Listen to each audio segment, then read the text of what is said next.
Tive a oportunidade ontem, ele me contactou, está em viagem para Foz do Iguaçu, mas vai tentar entrar de forma virtual. Como a sessão deve ir aqui pelo andar da carruagem até o começo da noite, eu espero que a gente possa ouvir aqui os lados da história, da moeda. Doutor Sebastião Coelho, muito obrigado pela sua presença. O senhor tem 10 minutos, mais 5 para se manifestar sobre o pleito de 2022, sobre tudo que está acontecendo no Brasil, né? Esse caos institucional que a gente está vivenciando, as pessoas desesperadas, que a gente vê isso, as pessoas desesperadas, e a gente precisa levar a luz e dar uma resposta para ela. Então, o senhor tem a palavra. Cumprimento o eminente senador Girão pela iniciativa. Agradeço o convite, não só a Vossa Excelência, mas toda a comissão. Cumprimento a todos os presentes, as mulheres, permita cumprimentar na pessoa da minha eminente amiga Bia Kiss, uma brilhante representante do Distrito Federal, e da vítima Bárbara, que está aqui à mesa. Vítima do sistema. Cumprimento o Eustáquio, vejo aqui também, o meu deputado federal, Tony, meu irmão em Cristo, que é mais uma vítima. Eu me tornei um ator involuntário de toda essa história. Não tenho redes sociais. Os que me conhecem de perto, como a Bia e outros aqui. E no dia 19 de agosto, eu era o corregedor do Tribunal Eleitoral do Distrito Federal. Eu anunciei que iria aposentar porque, evidentemente, eu não iria cumprir as determinações do senhor Alexandre de Moraes. Eu disse...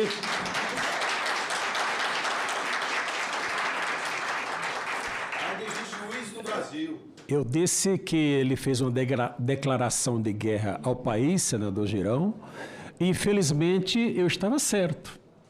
Ele está, senador Renzi, está guerreando contra o país, está vencendo algumas lutas, mas eu creio que ele não terá a vitória final. A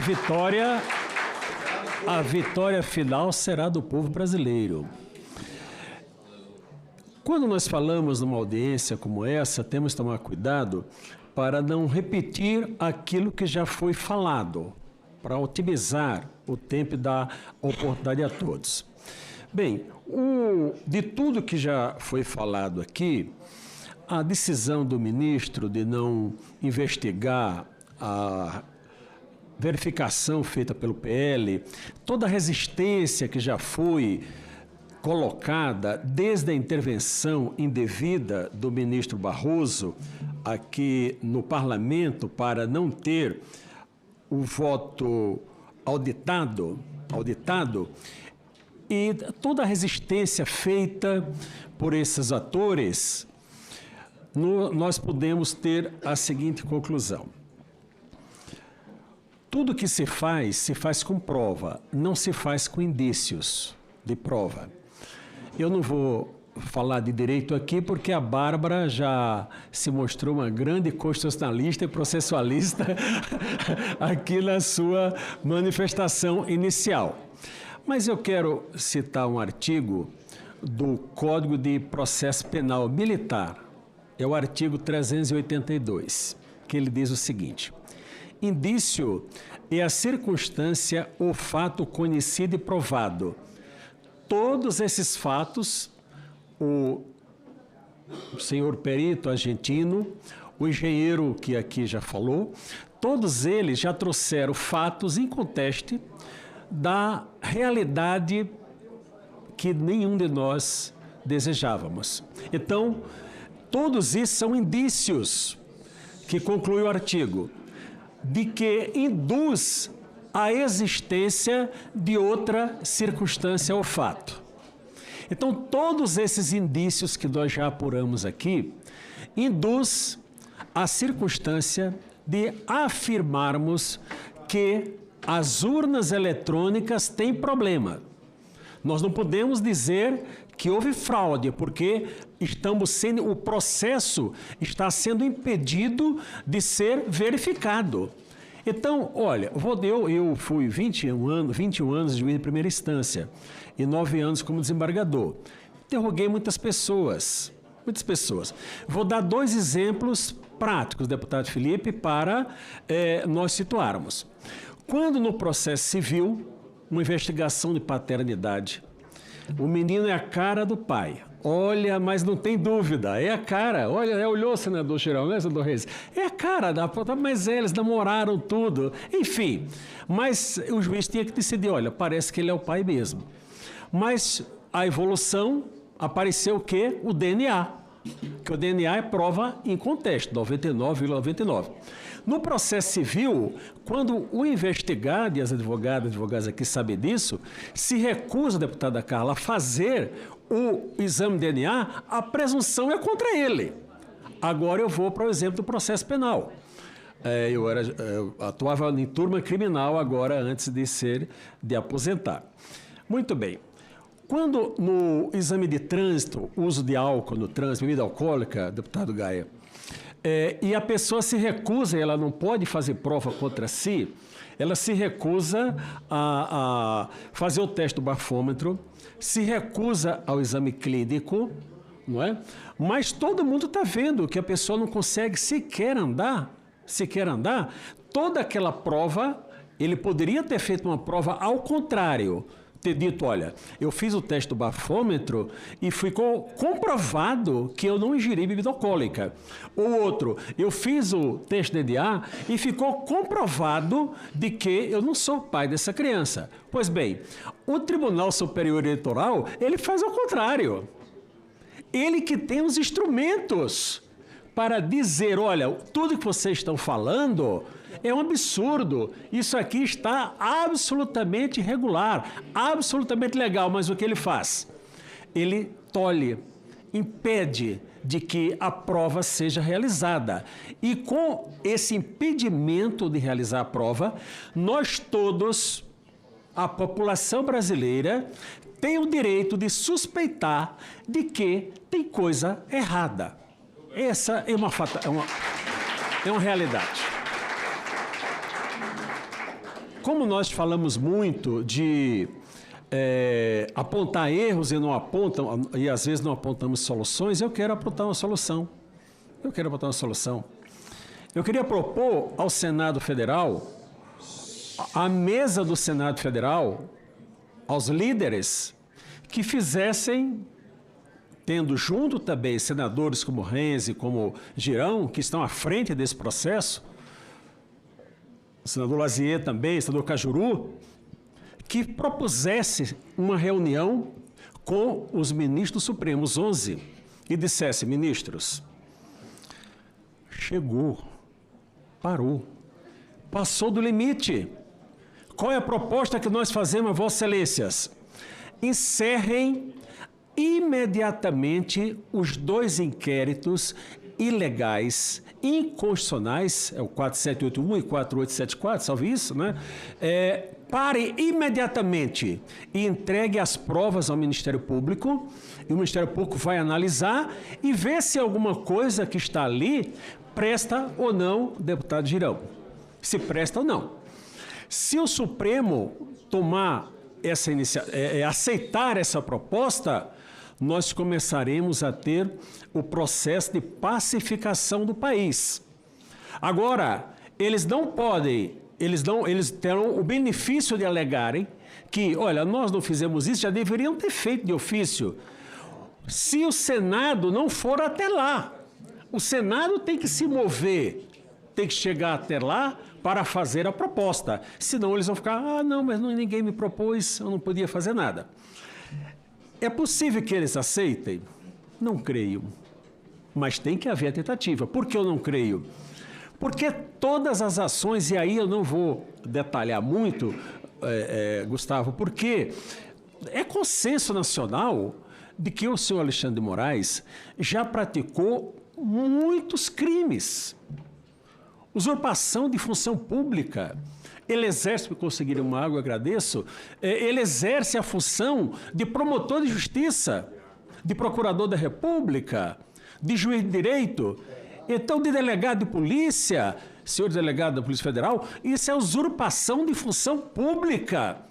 E o Ministério Público, nem se fale do artigo 129 da Constituição, e eu fico abismado que essas pessoas que têm a sua prerrogativa constitucional vilipendiada não representem o Procurador-Geral para dizer, olha, está usurpando a minha competência, porque o artigo 102 diz qual é a competência do Supremo Tribunal Federal. E, evidentemente, que o que ele está fazendo não está dentro da competência, não está dentro. Infelizmente, o Supremo tem referendado. Pois bem, eu quero trazer, senhores juristas, para a discussão um dado que eu não vi ainda ser tratado, mas eu resolvi tratar, porque eu fui a uma manifestação e quero dizer que não conheço ninguém de lá. Eu voltava de viagem, passei pelo local, vou dar uma olhada, e no domingo resolvi ir e resolvi falar. Na hora que cantou o hino nacional, e todos com a mão na boca depois, 3 minutos de silêncio, eu pedi a palavra e falei naquele momento, e defendi a prisão de Alexandre de Moraes. Eu não tenho...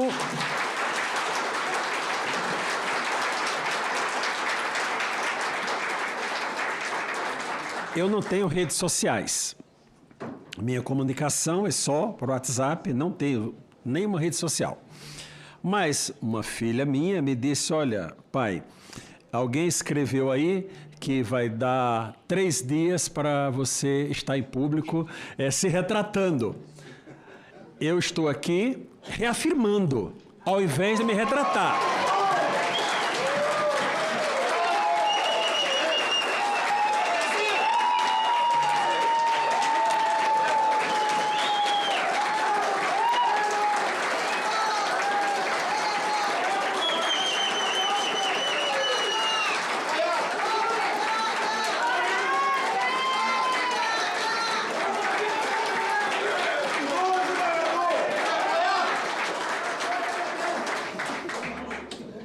Muito bem. Muito se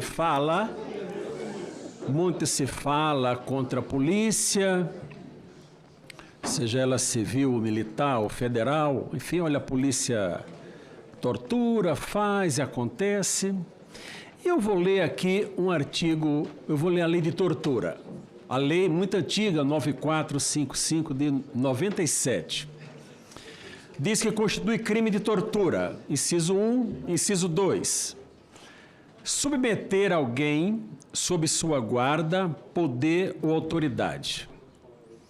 No momento que o ministro Alexandre de Moraes coloca empresários,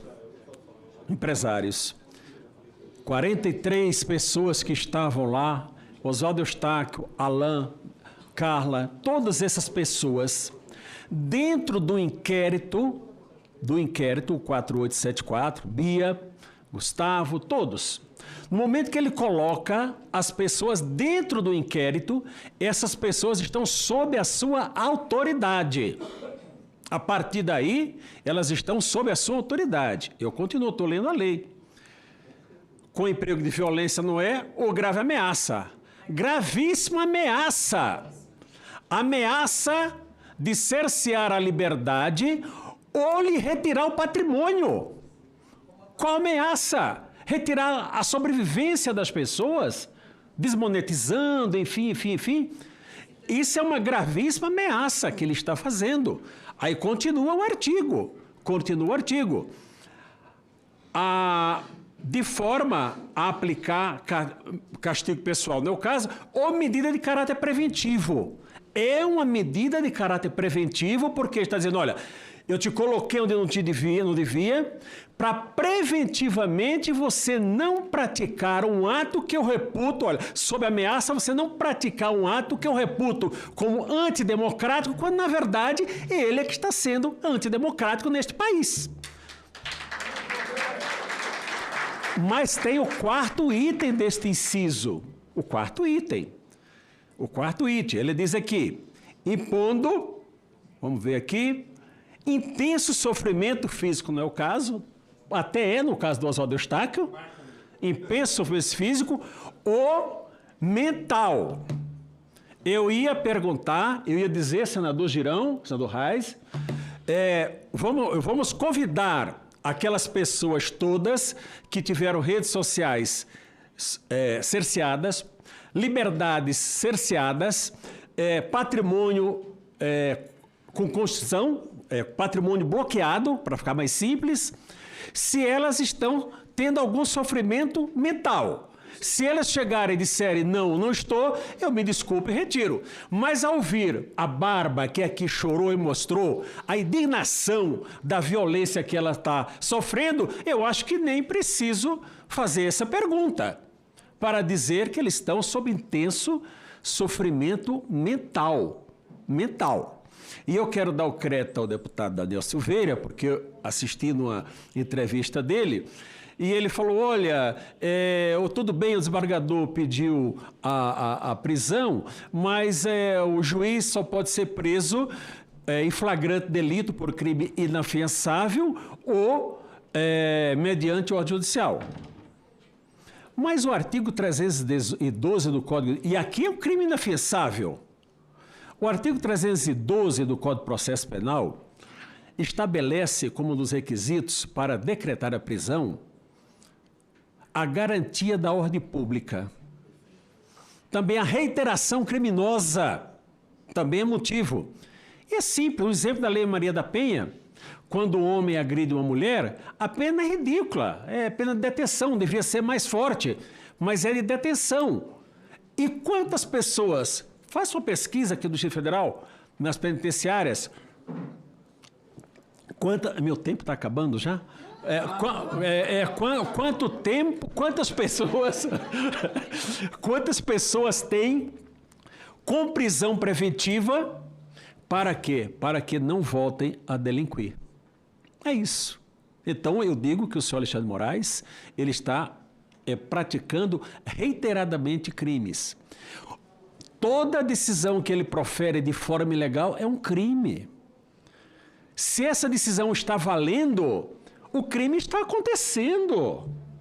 Ele decretou, mas já passou, não. Se está valendo, prevalecendo a decisão, o crime ele está acontecendo, né, deputado Zé Medeiros, e é flagrante delito. Mas olha, mas isso aí é de detenção. Bom,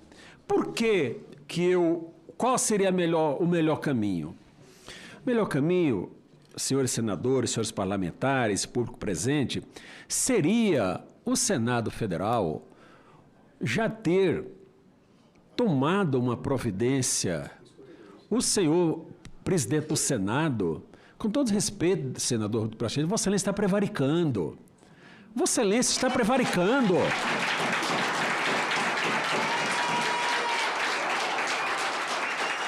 Veja, nós somos pessoas, seres humanos, pelo menos a quase totalidade, que temos que ter temor a alguma coisa. Temor a Deus, temor não ao cumprimento das regras, mas se eu sou um sujeito que tudo que eu fizer, eu tenho a certeza antecipada de que ficarei na impunidade, e se ele não tiver um sentimento... Eu não sei nem se eu posso falar. Enfim, ele não terá freios. Eu dou exemplo do sinal de trânsito. O sinal está vermelho ali. Eu não passo porque eu posso causar um acidente, eu sou responsável, eu não faço isso.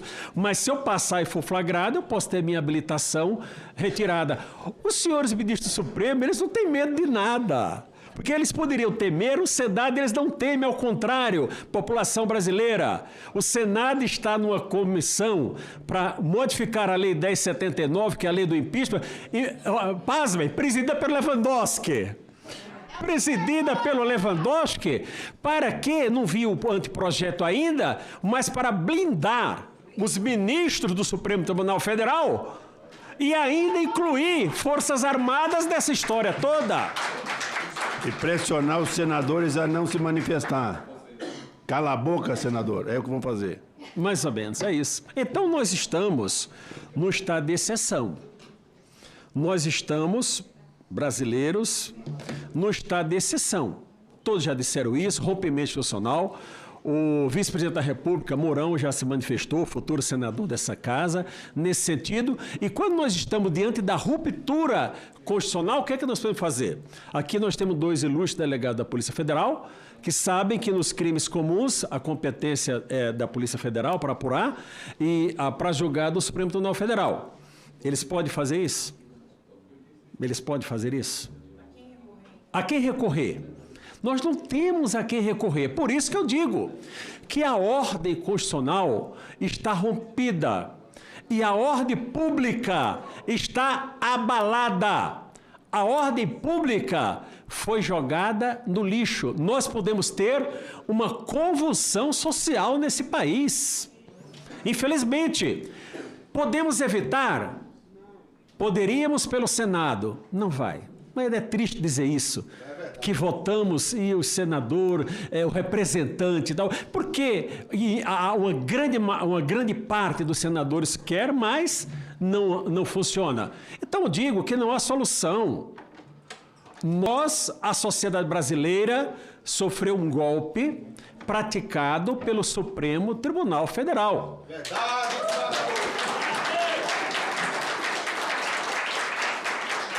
Ao não cumprir a Constituição. E qual é a solução constitucional? Tem o presidente da República invocar o artigo 142 da Constituição para dar legitimidade às Forças Armadas para agirem.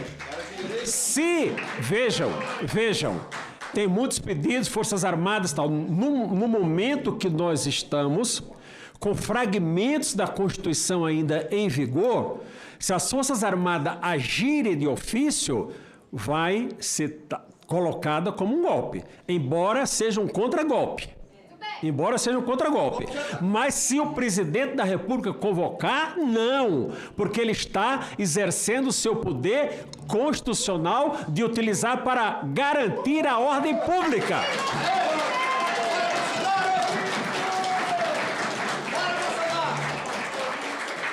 Essa é a realidade que nós estamos vivendo. E para concluir, senador Girão, eu vejo que com a composição atual do TSE, não tem solução. Imagine que o TSE fez uma resolução que dá poder ao próprio presidente de fazer tudo.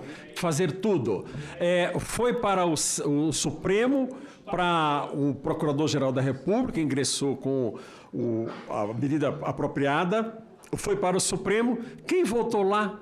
Os 3 ministros que votaram no TSE, Carmen Lúcia, Alexandre Moraes, Lewandowski, votaram também lá no Supremo. Isso está errado, não tem a quem recorrer.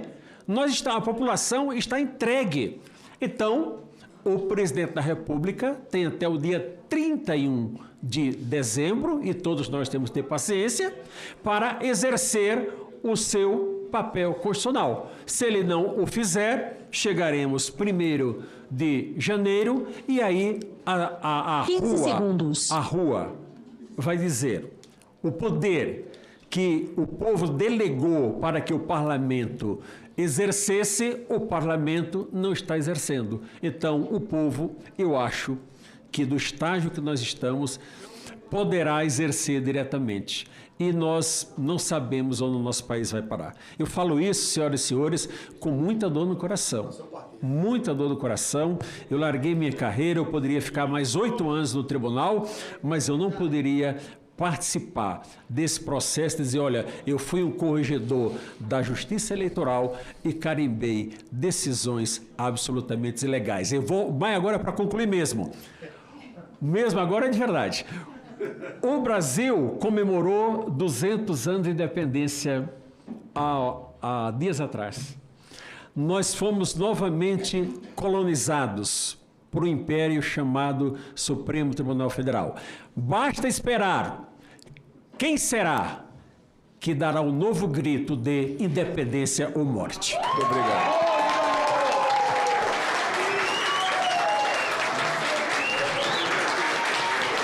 Muito obrigado ao desembargador Sebastião Coelho, que é aqui do Tribunal de Justiça do Distrito Federal, ele é aposentado. Eu queria já ouvir que está conectado aqui conosco nesse momento o ex-presidente do Tribunal de Justiça de São Paulo, que é o maior tribunal, podemos dizer assim, do mundo. Se eu estiver equivocado, doutor Ivan Sartori, o senhor me corrige, porque eu tive a oportunidade de visitá-lo há uns 10, 15 anos atrás, no mínimo. O senhor era presidente do Tribunal de Justiça de São Paulo, e eu nem sonhava estar aqui, nem sonhava ser político um dia, mas o senhor me deu uma demonstração de muita humildade e eu faço questão de testemunhar. O senhor já participou de uma audiência nossa aqui, acho que sobre o caso do ativismo judicial. O senhor veio pessoalmente, inclusive com a sua família, com seus filhos, e eu lhe relembrei aquilo. A Defensoria Pública de São Paulo estava fazendo um debate sobre... O nome do debate era o seguinte, deputado Paulo Martins, o senhor que é um ativista pró-vida. Era estratégias para a legalização do aborto no Brasil. E não tinha contraponto. Era só um lado. Estratégias para a legalização do aborto. Inclusive, nesse seminário, que nas redes sociais depois foi soltado, dizia que a estratégia era o Supremo Tribunal Federal. Não adiantava pelo Congresso, porque o Congresso tinha muitos parlamentares pró-vida, senadores e deputados. Mas o desembargador Ivan Sartori, com muita elegância, com muita sabedoria, ele ligou para o defensor público lá do Estado, o presidente, e pediu, olha, pelo menos um nome. Vamos colocar pelo menos um nome para fazer o contraponto. E aí ele conseguiu. E eu fui nesse evento, quem foi... foi um ex-deputado da Bahia que foi defender a vida lá, desde a concepção, Luiz Bassuma, e ele não conseguiu falar. Não deixaram ele falar. Foi vaia, 5 minutos direto. Ele teve um voo, tinha que voltar, anotou num papel e agradeceu e voltou. Então, o desembargador Ivan Sartori mostrou ali que é democrático. Mostrou naquele momento que é uma pessoa muito respeitosa. E eu lhe agradeço a participação. O senhor tem 10 minutos com a tolerância da casa para falar nessa audiência pública. Muito obrigado. Boa tarde a todos. Boa tarde, meu caro senador Girão. Cumprimentá-lo pela coragem e pela força e pela a defesa das nossas garantias constitucionais diante das audiências que tem feito. Participei da audiência primeira do ativismo judicial e eu estou vendo que o movimento cada vez mais cresce no sentido de levar o país para o lado da democracia. Nós vimos assistindo aí, cumprimentar também as mulheres, na pessoa da Carla Zambelli, que eu muito admiro, na pessoa da Bárbara, a vítima Bárbara, cumprimentar todos os nossos oradores, inicialmente também cumprimentar o nosso querido Ives Ganda, professor, que deu uma aula aqui para nós. Mas nós estamos num crescendo de muito tempo para cá, em que nós estamos verificando, e eu venho batendo muito nisso, nas redes sociais, nas entrevistas que dou, nos debates, eu venho batendo justamente que a coisa vem caminhando de muito tempo, há muito tempo, para o lado de uma ditadura do judiciário, como já foi dito aqui. Eu não vou repetir tudo quanto foi dito, eu reitero aqui e endosso completamente a fala do desembargador, do professor Ives Ganda, do desembargador Sebastião, mas o que eu tenho a dizer é que o Supremo começou num ativismo judicial moderado, permitido pela lei de introdução ao Código Civil, nas regras, inclusive, de Canutilho, as discussões que se implementaram na época de Kelsen, e foi caminhando para um ativismo político, e agora nós estamos já extravasando para uma ditadura. Não é? Nós temos ali, em primeiro lugar, a descondenação do atual eleito presidente, uma descondenação totalmente irregular, no estertor do processo, em que nós vimos aí juízes de todas as instâncias unanimemente condenando esse presidente eleito pelos desvios e desmandos que praticou aí no nosso Brasil enquanto nos governava. Inclusive, a decisão tratou de assuntos já efetivamente cuidado nos autos por todos esses juízes. E não apenada, nos embargos de declaração, no habeas corpus, né, um rito absolutamente anômalo, houve essa descondenação. Ali eu já percebi que, pelo andar da carruagem, a situação ia realmente chegar no ponto em que estamos. Nós tivemos aí diversas interferências nos executivos, inquéritos sem observância do juiz natural devido ao processo legal, pessoas sem prerrogativa de foro sendo julgadas pelo Supremo, uma ofensa grave ao artigo 5º, incisos 53, 54, 55, o inciso 37, que não permite tribunal de exceção, o inciso 39, que fala que não há crime sem lei anterior que o preveja, né? Inquéritos com finalidade de alcançar fatos futuros e sem prazo para terminar, né? O desrespeito ao promotor natural, recusando o ministro Alexandre de Moraes arquivamento pedido pelo Ministério Público. Isso é jurisprudência pacífica do Supremo, como é a última instância. O procurador-geral pedindo o arquivamento de inquérito, é obrigação do Supremo arquivá-lo, porque nós não temos o artigo 28 do Código de Processo Penal ali naquela instância, que é justamente o juiz recorrer ao superior do promotor para discutir o arquivamento. Então, como não existe a última instância do Ministério Público, o Supremo teria que arquivar irremediavelmente. É jurisprudência pacífica.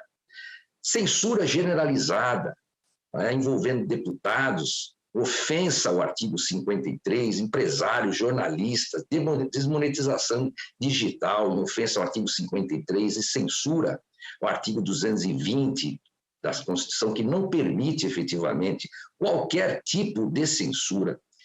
E a prisão de um deputado, inclusive a colocação de uma tornozeleira dentro da casa do povo, coisa que não se viu em momento algum nesse país. E, para completar, agora nós vimos o que aconteceu nessa eleição. Nós ficamos aqui estarrecidos com o depoimento do Fernando Serimedo, do Carlos Rocha, e o TSE não aceita efetivamente discutir ou pôr às claras esses defeitos que nós estamos vendo, esses vícios da nossa eleição, porque perder a eleição faz parte do jogo. Nós estaríamos conformados em perder a eleição.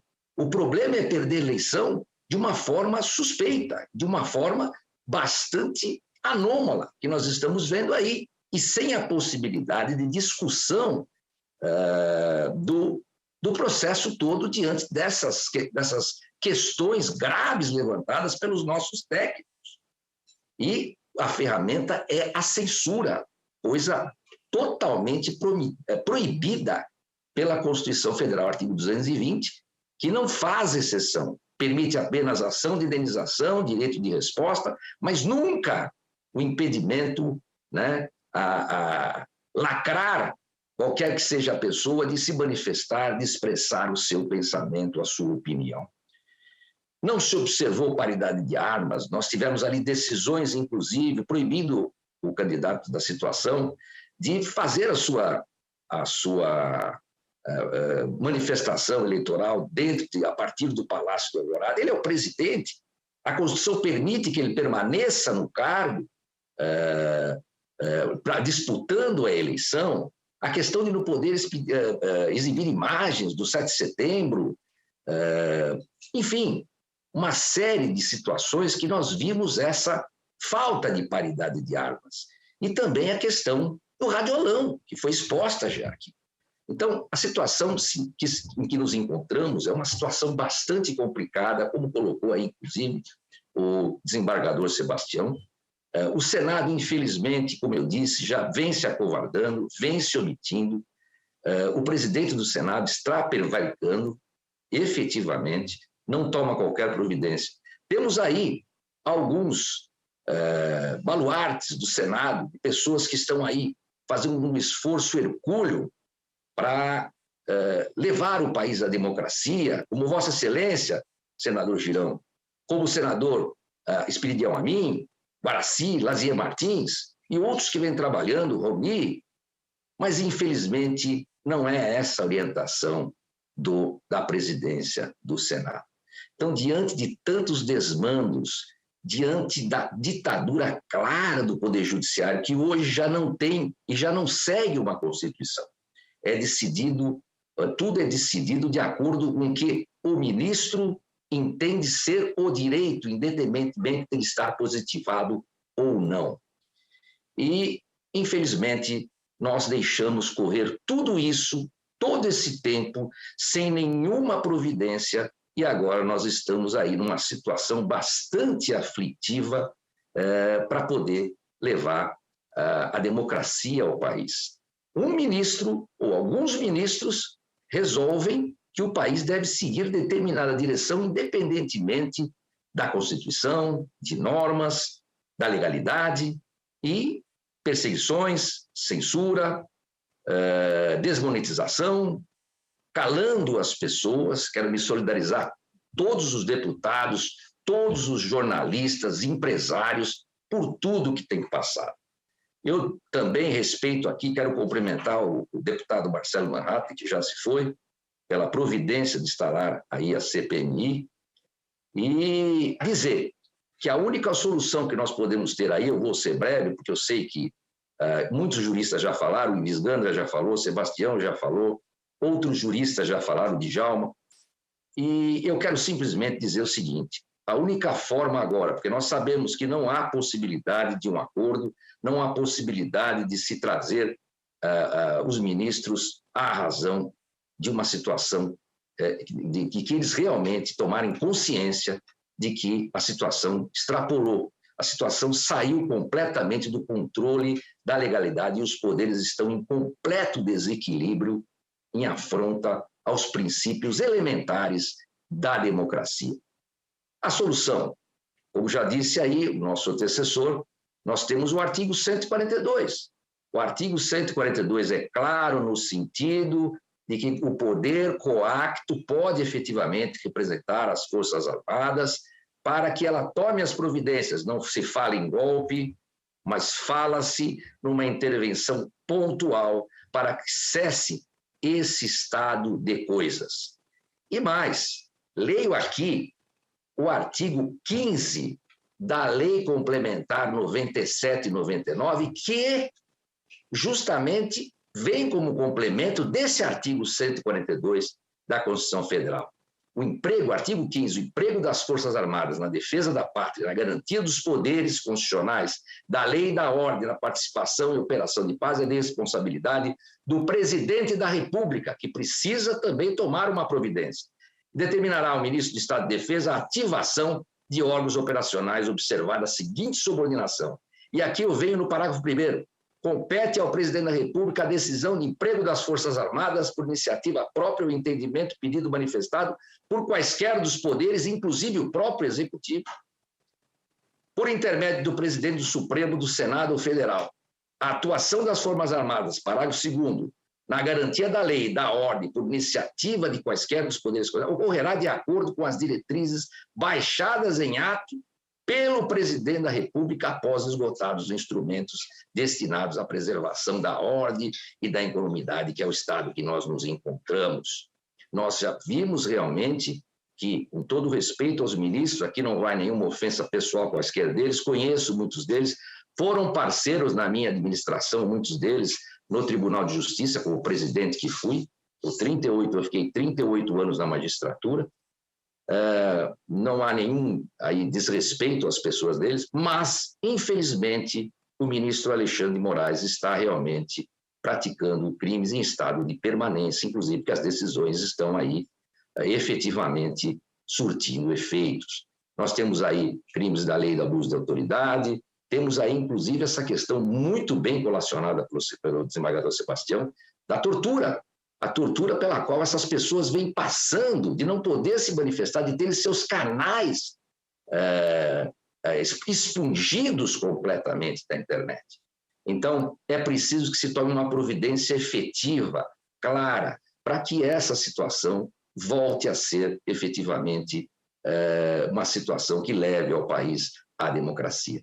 Então, acho que a solução seria, em primeiro lugar, lógico, o Senado Federal, que nós vimos que tudo isso aconteceu bem debaixo do nariz da presidência e da maioria dos senadores, salvo esses que eu já mencionei, que são guerreiros e que vêm lutando pela democracia, mas a solução seria realmente a aplicação do artigo 142, combinado com a Lei Complementar 97 e 99, que permite ação imediata para que cessem essas arbitrariedades que nós estamos presenciando e, infelizmente, vem sangrando e fazendo sangrar o nosso país.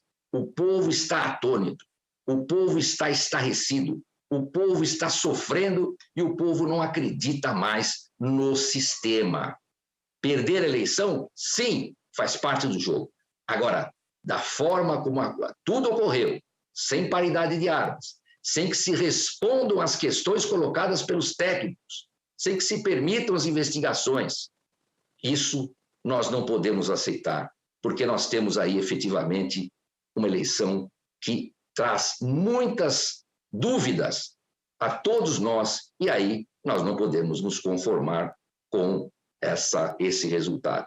E digo mais, é lamentável que, inclusive, a Procuradoria-Geral da República não tome uma providência no sentido de instaurar uma investigação diante dessa situação toda, para que nós possamos colocar às claras o que efetivamente acontece ou não aconteceu nessas eleições. Ninguém está acusando ou dizendo que existe fraude. Porém, há indícios sérios de irregularidades importantes que o TSE não pode deixar de responder. A justiça, ela tem que ter por princípio claro, em primeiro lugar, a transparência, a imparcialidade e o respeito à Constituição e à lei.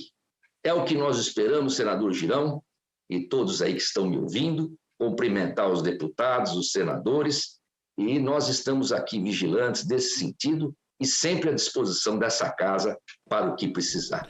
Agradeço a todos e cumprimento especialmente aí todos que são vítimas dessa situação difícil, os deputados que se manifestaram, em manifesta afronta ao artigo 53, especialmente o deputado Daniel Silveira, que sofreu de forma alargada e bastante severa essa injustiça do sistema, inclusive ignorando, o Supremo Tribunal Federal veio a ignorar uma graça concedida pelo presidente da República, em que nós, juristas, Ives Gandra, Adilson Dallari, Janaína Pascoal e muitos outros, Redó, todos nós nos manifestamos no sentido, nós juristas, no sentido da constitucionalidade, da legalidade dessa graça, em que Daniel Silveira, efetivamente, não deve absolutamente mais nada à justiça.